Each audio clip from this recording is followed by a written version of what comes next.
Hello guys, তো চলো তোমাদের জন্য আরও একটা ইউনিক ডিজাইনের হার নিয়ে চলে এলাম। তো এই হারটা কেমন হয়েছে বলো। এই হারটা কালকে রেডি করা হয়েছে। তো তোমরা হারটা দেখতে দেখতে একটু পাশে থাকা বেল আইকনটা প্রেস করে দিও, আর লাইক কমেন্ট শেয়ার করে দিও। আর এই হারটা আমি একজন আমার স্পেশাল মানুষকে বলেছিলাম, শুধু মুখে বলেছিলাম, উনি শুধু এই হারটা পুরো রেডি করেছেন। তো কেমন হয়েছে হারটা বলো। পুরো ক্রেডিটটাই ওনার উপর যায়, আমি জাস্ট বলে দিয়েছি, উনি ওনার হাতে কামাল দেখিয়ে দিল।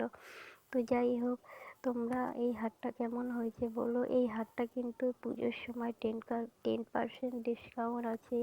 কারোর যদি এই হারটা পছন্দ হয়ে থাকে তো অর্ডার করে দিতে পারো। আর সামনে তো পুজো চলে এলো, পুজো তো আর বেশি বাকি নেই, তো তোমরা ঝটপট অর্ডার করে দাও। আর তোমরা নেক্সট ভিডিওর জন্য অপেক্ষা করো। টাটা, বাই বাই, সাবস্ক্রাইব করে দিও।